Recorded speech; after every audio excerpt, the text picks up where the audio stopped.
Welcome to Days of Roar, the Detroit Tiger podcast, brought to you by the Detroit Free Press. My name is Mark Boras. I'm here with Free Press beat writer Evan Petzold for a trade deadline special and recap.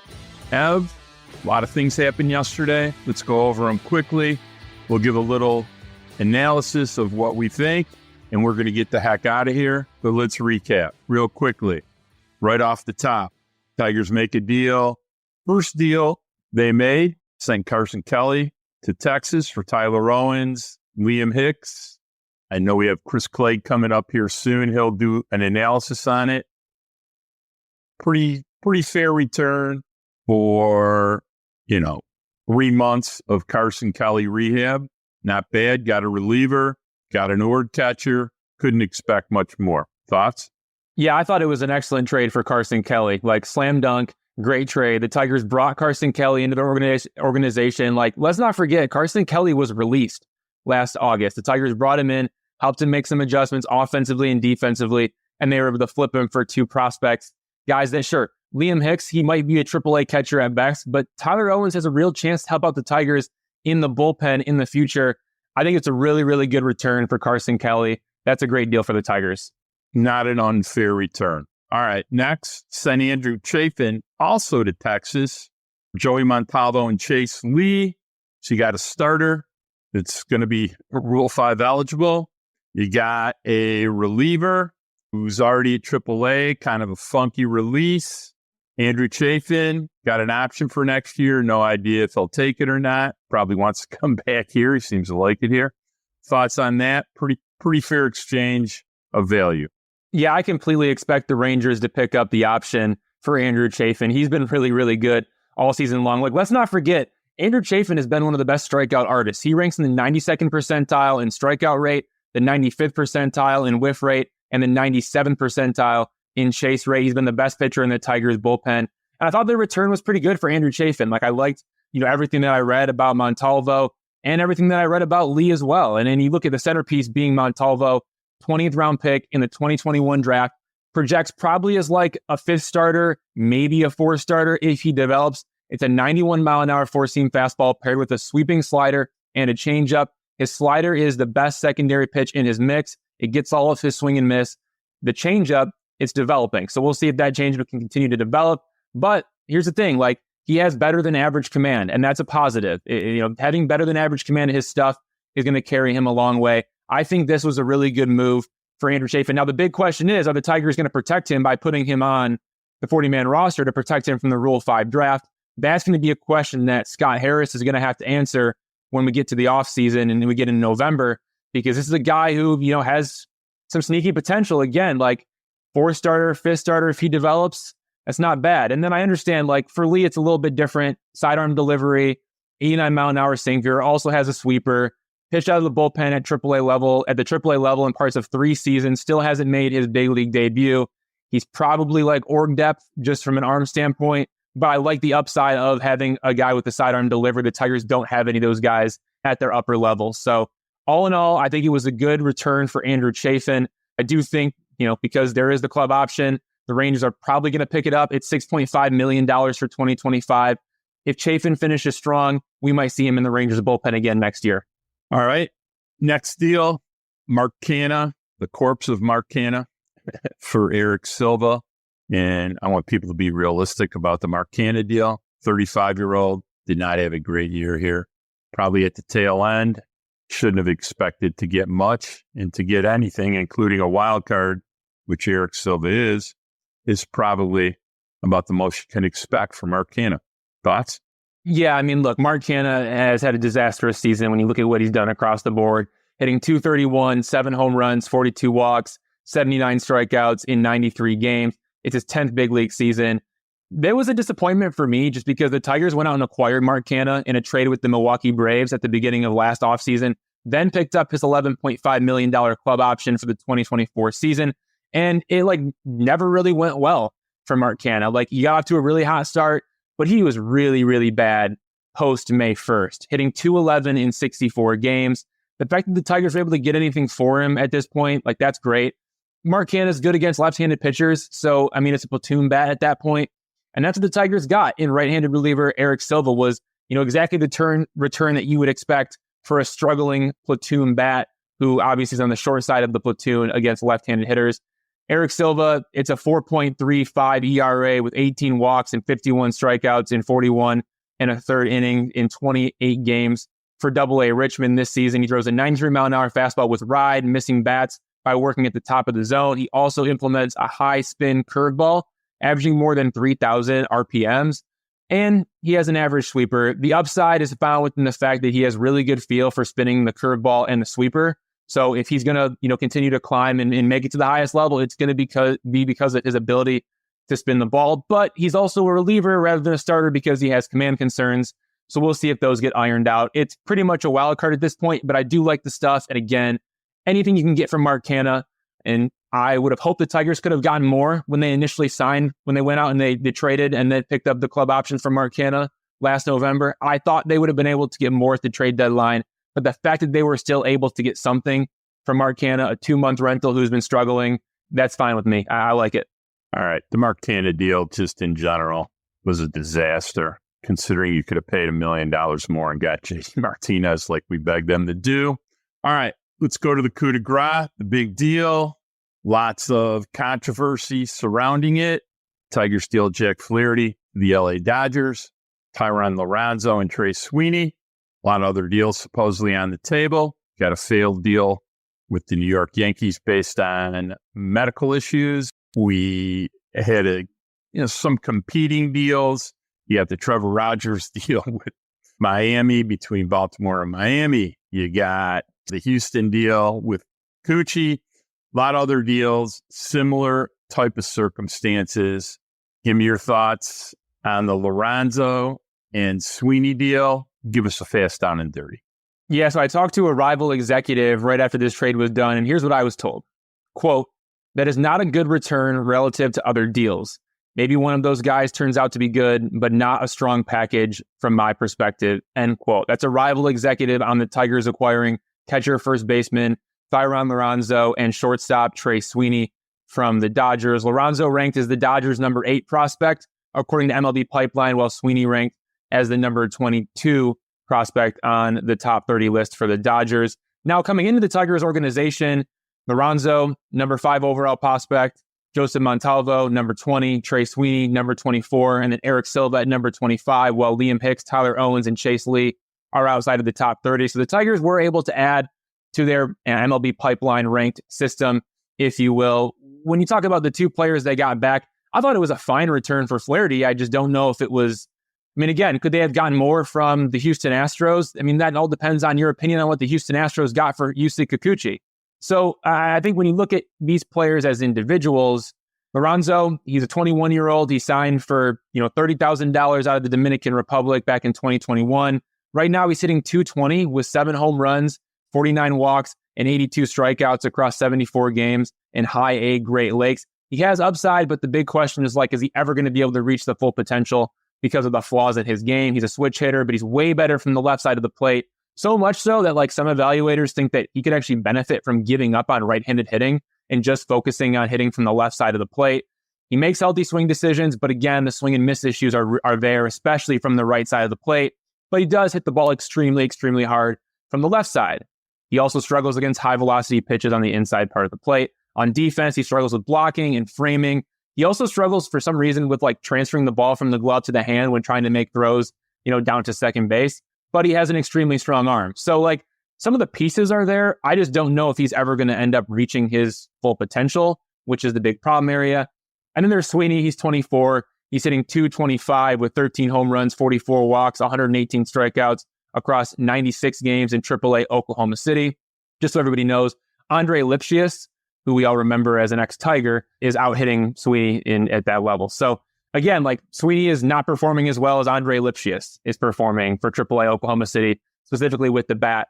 And then when you look at Sweeney on defense, he's a below average defender at shortstop, probably plays third, probably plays second, left-handed hitter. So again, that could maybe benefit the Tigers if they want to move on from Zach McKinstry at some point. But yeah, Sweeney's going to report to AAA Toledo. Not sure if we're going to see him in a Tigers uniform until 2025. And he seems like honestly, Trey Sweeney kind of seems like a utility player at best. All right. So let's take Liranzo, basically a Joseph Briseno clone, but Joseph Briseno light. Similar catching skills, which means not a catcher, probably a first baseman. Briseno's probably a better hitter, maybe slightly less power. Both have good plate discipline, but kind of a clone and kind of at the same level of development. Kind of a curious add. When you already had one of them, why get two of them? Trey Sweeney, now in year 3, first round draft choice, had a hell of a senior year, now been moved on by both the New York Yankees and the LA Dodgers. Never a good sign. Definitely not a shortstop. Can hit, has not really hit this year in a place where hitting is just ridiculously easy to do, Oklahoma City and the PCL, but probably not a bad piece to add. In general, my bigger question becomes in this deal is, wasn't that they got a light return? Because they did not get a fully light return. I think what the industry and a lot of really smart people are asking is, could they have got a better return? And if you read the Evan Petzold article, there is some inference that they could have got a better return, both from other teams and maybe from the Dodgers, who, expressed their own medical concerns, used the clock against Scott Harris, walked him back, and kind of left him to take a deal that maybe he didn't love, wasn't his first choice. And if anybody thinks they were going to do the qualifying offer, Jack Flaherty wasn't taking the qualifying offer. And based on medicals, you and I had a discussion this morning. I'm not too sure the compensation pick would have been that great. We both think he's much more of a 3-year, $48 million type of player under the $50 million threshold. So we can all speculate about this. As far as prospects go, you got a grade for the entire trade deadline.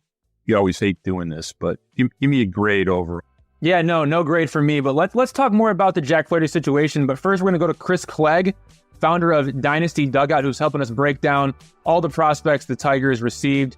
Let's go to a break, and then we'll get to Chris, and then we'll talk more about the Jack Flaherty situation.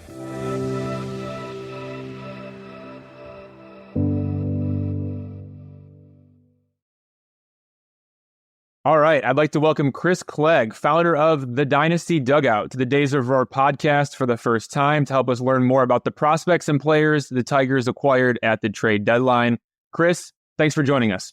Yeah, thanks so much, Evan. I'm excited to be here, and anytime I can talk prospects, it's going to be a good time. And the Tigers certainly had an active deadline, got a lot of new prospects in, so excited to break those down. For sure. Hey, real quick, kind of what was your take on the deadline as a whole? Seemed like a pretty big seller's market, but what was your take on it? Yeah, it was a lot of fun. It was certainly interesting, the amount of relievers that got moved. I mean, that was kind of the big thing. Teams bulked up their bullpens, and teams were willing to pay, too. There was certainly a hefty cost for a lot of the bigger relievers. You saw like Tanner Scott certainly warranted a good return. And even the Tigers, Andrew Chafin, I thought got a pretty good return as well. So we'll talk about that one. But yeah, it was a seller's market, but we didn't have a lot of the huge names moved. So we didn't get the big name prospects either. Just one of my top 100 prospects got moved, and Augustin Ramirez to Miami, but there was a lot of depth, a lot of good prospects that moved, and a lot of talent for sure. So yeah, it was interesting that we didn't have the major splash like Garrett Crochet. Obviously the Tigers kept Tarek Skubal, those kind of names all sat pat, which is probably for the better, but yeah, still a really good seller's market, and a lot of teams bulked up their farm systems that really needed to. For sure. So let's jump into the big fish with the Tigers. Right-hander Jack Flaherty to the Los Angeles Dodgers for catcher, first baseman Thayron Liranzo, and shortstop Trey Sweeney. What can you tell me about those two guys the Tigers got back from the Dodgers and the Flaherty deal? Yeah, so I think when people look on the surface, maybe they're a little underwhelmed. Liranzo on the surface has not had the best year. It's just a 220 average with 344 OBP and a 356 slug. But I think it's important to remember where he's playing in the Midwest League. It's not a super hitter-friendly environment. And we are talking about someone who last year hit 24 home runs in the Cal League and 418 plate appearances and slugged 562. So Liranzo can hit. I mean, he's certainly got all the power in the world. Last year was a 50% hard hit rate. Running a little bit down this year, but still pretty close. I think it was a a 440 xWOBA on contact last year, which is just kind of absurd for someone that was still 19 and 20. He just turned 21 actually earlier this month. And he's got an incredible frame, 6'3", 195. It's a profile that is going to have some whiff and contact concerns, but there's actually been some improvement this year in that department, which has been encouraging to see. Last year was around a 65% overall mark contact-wise, which is a little bit lower than I'd like to see, but this year it's up above 68%. So we're making some strides. There is still some strikeouts, but it's a patient approach too. Like you're going to see Liranzo take his walks. He's not going to expand the zone too often. And it's kind of evident in the walk rates. Last year it was 16.7%. This year, 15.6%. So he's going to run higher OBPs. And I know it's kind of a little bit underwhelming just to look at the surface and say, like, why is this guy not performing? But I still have kind of held steady on the kind of prospect that I think Thayron Liranzo is. And I think that, this is a guy that's going to take some time to develop. He's still pretty young, still kind of raw in the field. Is he stick behind the plate? I think it's a good question. But he does give you a little bit of versatility where he can play first base if you need to. Also DH, he's pretty much split time pretty evenly this year between catcher, first base, and DH. So you combine first and DH. He's caught 44 games this year. Has allowed quite a few stolen bases, 80 stolen bases allowed, just 14 caught stealing. So it's a little bit concerning there, but the bat's obviously the carrying tool and what you want in Thayron Liranzo. So I think this is someone that Tigers fans should be excited about. That it's a new situation. He was in a spot in LA where, he's kind of buried on a depth chart with a lot of catching prospects in that system. And now he gets a chance to kind of thrive and I think has the potential to move a little quicker now. So I'll be curious how the Tigers handle Liranzo, but it's a big power upside. It's really good OBP skills. And so really like what he brings to the table. And I think there's top 100 potential here. I know Fangraphs Eric Longenhagen had him top 100 in his update. And I'm not far off from that. I've got him top 150-ish. And I think there's room for him to certainly thrive and move up. And I think Trey Sweeney, someone that I've really been a big fan of since the draft. He's a bigger frame shortstop, 6'3". He's not super flashy and doesn't really have tools that jump off the board at you, but he kind of does a lot of things really well. And I think that it's kind of underappreciated at times. He was traded to LA from New York earlier in the year, and then now obviously on the move again.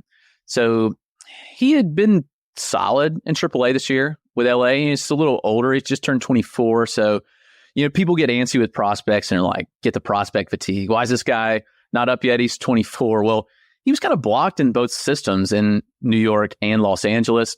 And I think it's a chance for him to have a start where he can step right in Detroit. And I think he could potentially fit in this, major league lineup pretty soon. You look and it's been kind of around a 250 average his entire career. The contact numbers are right around average too. I mean, this year, 72% overall, 82% in zone contact.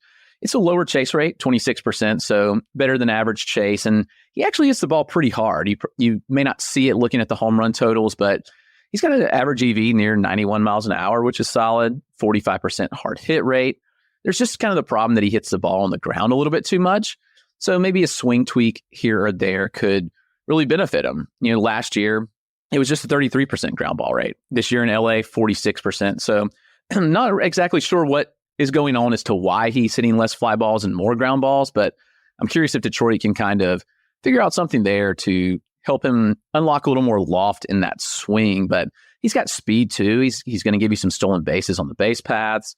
I think he can he's been a shortstop, but I think he can play third base. I wouldn't be shocked to see him slide over there. And he could even play second in a pinch too. So I really do like the profile here with Trey Sweeney.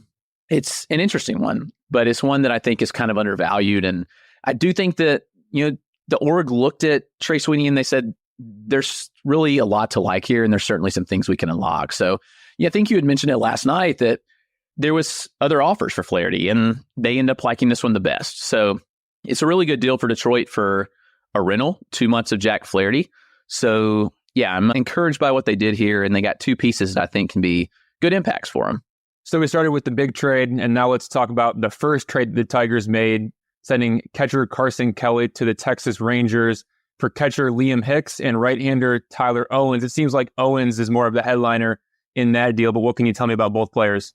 Yeah, so I've seen both these guys. Owens was in the Braves system before going to Texas and saw him as a starter. Actually, they've recently moved him to a relief role. Braves moved him to a relief role last year in Double-A, and then he stayed in that role with Texas. But it's an interesting profile. He's really a shorter frame. It's like listed like 5'10", but honestly, I think he's a little shorter. But the fastball is really lethal. It's 96 to 98 with really good ride up in the zone, and it really does, from his release height, get that carrying effect where it does seem to have a ton of ride to it. And it has that rising effect for hitters, which makes it tough. His slider can run up to near 90. It's got good sweeping action. It's a mid-80s curve that he throws on occasion and an upper 80s changeup, but it's a very fastball-reliant profile. And I think it does fit best in the bullpen, which is where he probably sticks. I don't think at this point, the Tigers moving back to a starter role, as he's kind of been in that relief role for a year and a half now, but the results have been good. He doesn't miss a ton of bats, but he limits hard contact. He's not allowing a lot of base runners, which is encouraging.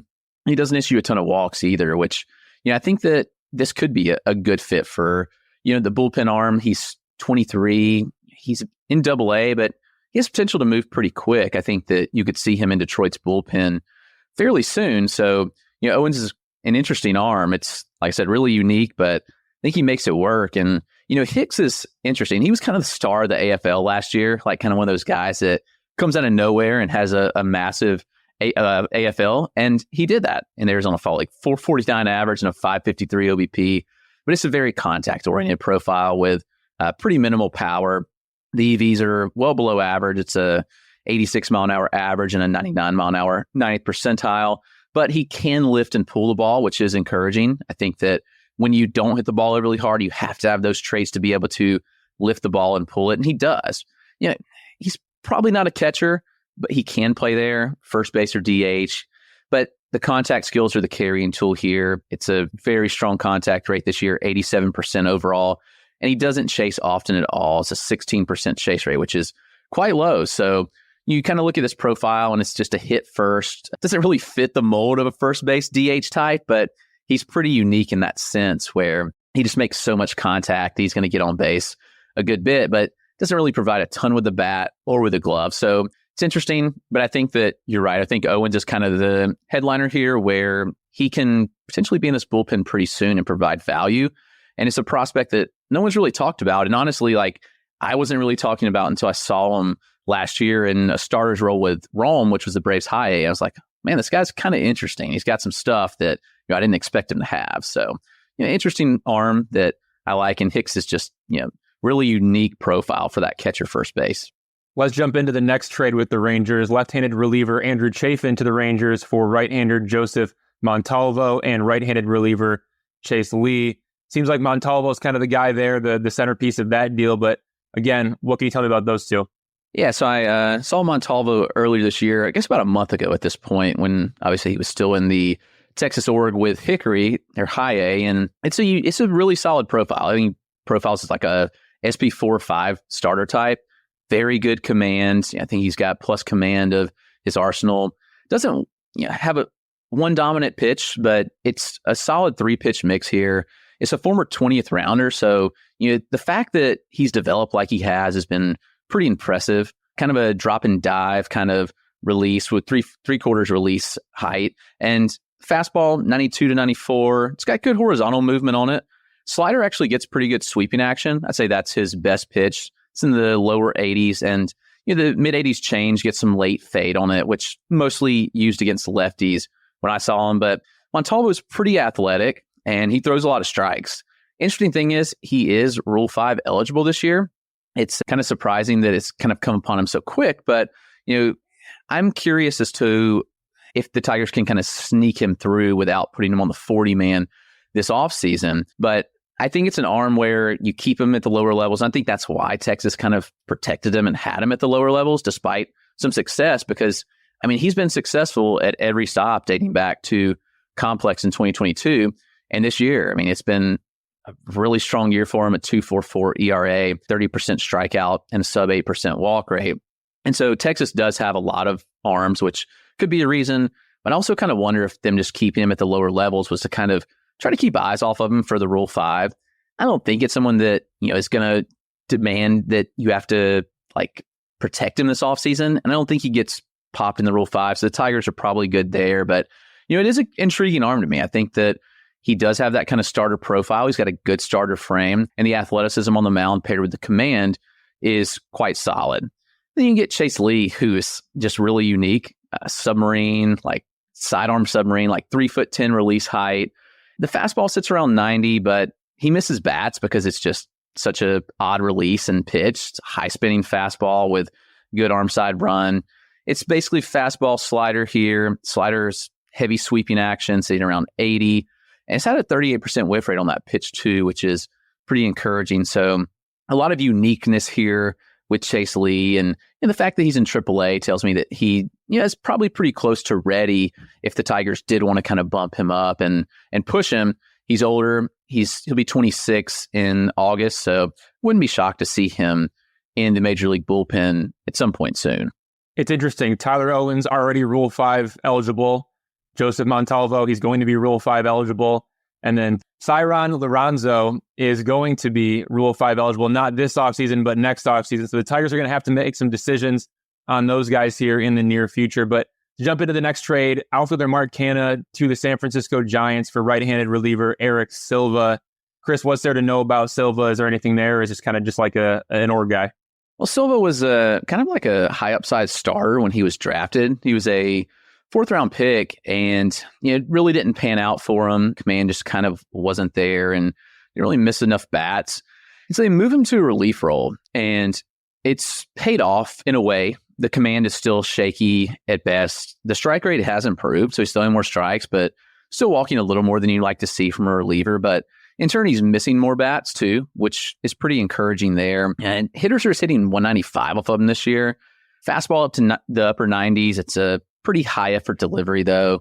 Curveball's probably his best secondary. And he'll mix in a slider and change up on occasion, but he's certainly best suited for a bullpen role at this point, which I think we've seen this year as the results have been a little bit better than what they were as a starter. But I'm kind of curious what the Tigers see and if they think they can potentially move him back to that starter's role.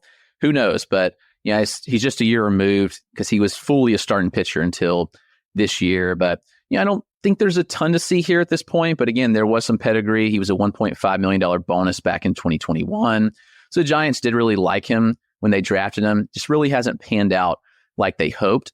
Just finding the consistency with the arsenal, with the fastball command, I think is going to be pretty big for him. So most likely a reliever or a depth type, but you never know if the Tigers could unlock something here.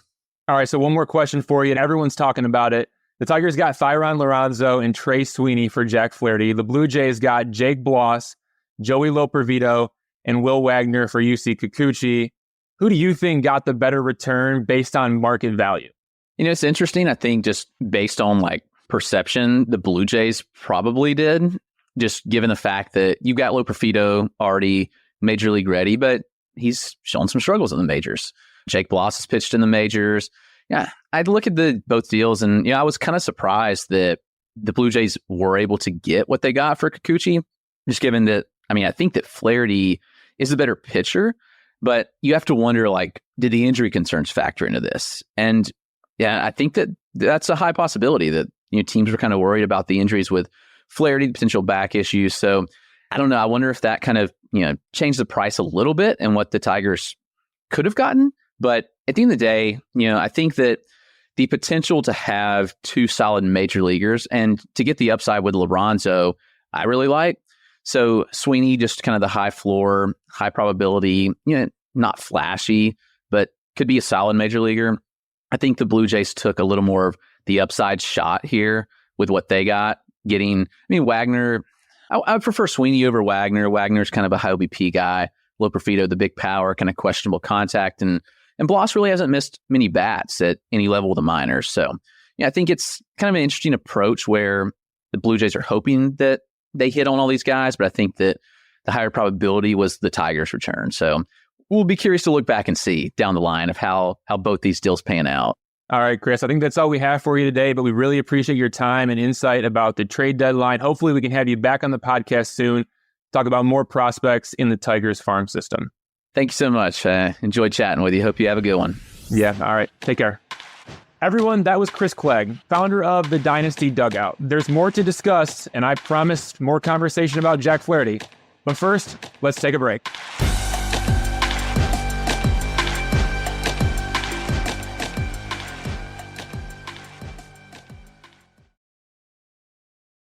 All right, I want to address a couple things about the Flaherty deal. If you ask me to give a fair-minded grade on the entire trade deadline, and nobody likes to criticize Scott Harris more than Mark Gorash, but probably give him a B-. I mean, it's hard. You got to understand something about prospects, people.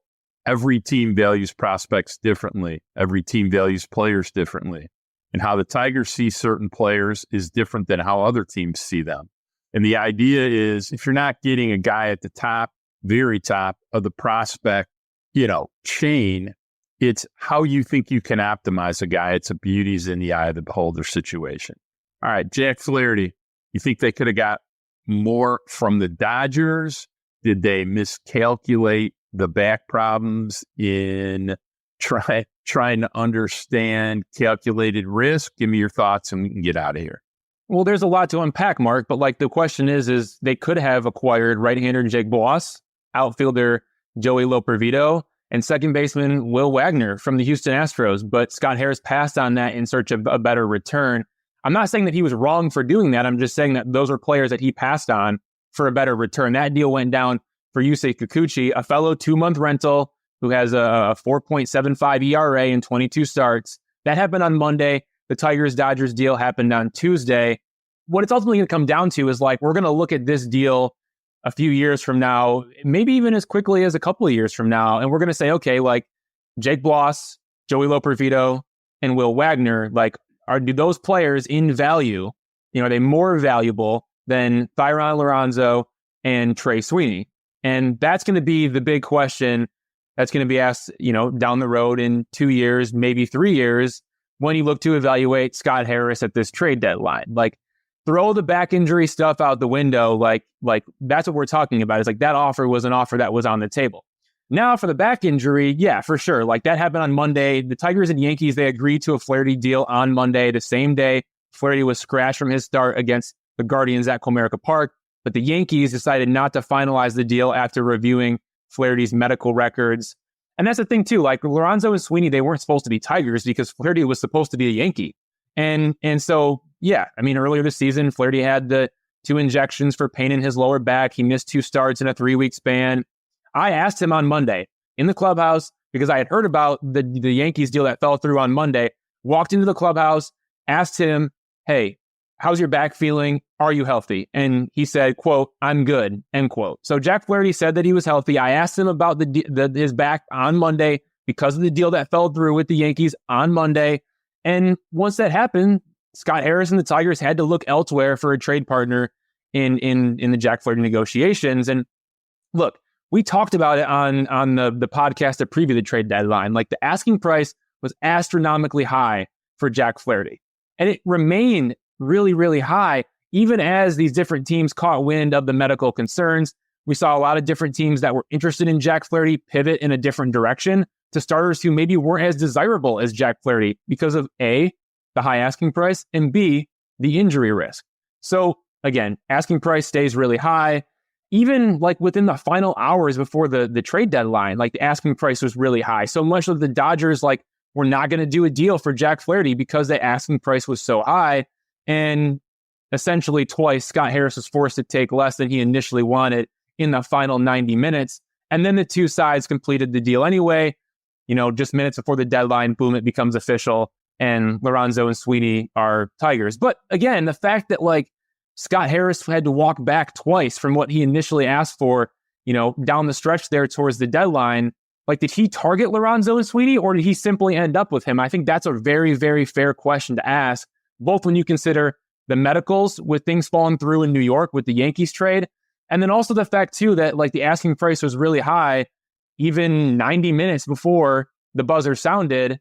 And again, it was twice Scott Harris was forced to take less than his ask in those final 90 minutes. So again, did Liranzo and Sweeney fall into his lap or did he target those guys and want to go out and get them? We'll probably never know that, but I think it's a fair question to ask.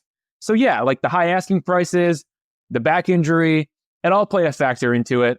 And then you mentioned the qualifying offer. That's where if the Tigers want to offer Jack Flaherty a 1-year deal, it's essentially $22 million for next season. Jack Flaherty could accept it, or he could decline it and go test free agency. And depending on what happens in his free agency, if he signs for more than $50 million or less than $50 million, the Tigers would get a draft pick immediately after the first round in competitive balance round A, or later on in the draft, still an early pick, but just not as desirable as after the first round if he signed for less than $50 million. So again, with the back injuries, like Scott Harris said that, Jack Flaherty was like a slam dunk qualifying offer candidate. And maybe he would be, but at the same time, like, is there any guarantee that he was really going to sign for more than $50 million if there really are serious medical concerns? I'm not sure he would have. All that doesn't even matter anyway, though, because the Tigers traded him.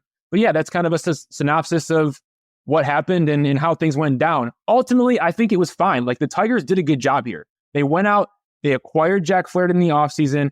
They signed him to a 1-year, $14 million contract. They helped him get a lot better, which is really, really important. And that's a huge organizational win. Again, like, and then they went out and got 2 prospects for him. Like, that's not a bad thing either. I just think that based on where market value was, the expectations were a lot higher for Jack Flaherty, especially after the Kikuchi deal happened. And for them to end up with Thayron Liranzo and Trey Sweeney, it feels underwhelming. I mentioned what the rival executive had said about that return. People around baseball kind of feel the same way. But at the same time, I don't think it was a bad deal. A bad deal would have been not moving him at all. So you got to tip your cap to Scott Harris for getting the deal done, even if it is considered a little bit underwhelming. All right, we're going to get out of here. We both know that the single biggest benefit of the trade deadline is we don't have to discuss the insanity of people discussing a Tarek Skubal trade anymore. So I'm pretty happy about that. Want to remind everybody, please rate, share, and subscribe wherever you listen to a podcast, Apple, Spotify, Amazon, literally anywhere, YouTube. You can always find us embedded in every Evan Petzold article at thefreep.com, and he wrote some great ones. I suggest you read what he wrote today. There's some great deals for digital if they're behind the paywall, like $6 for a year. So don't be cheap. I'd like to thank our Free Press editor, Nicole Avery Nichols, our producer, The Man, Robin Chan, working overtime this week. Magic Chan, thank you, brother. Love to my grandson, the spectacular Braden Michael Goras, and shout out to Savannah Petzold. Till next week, peace.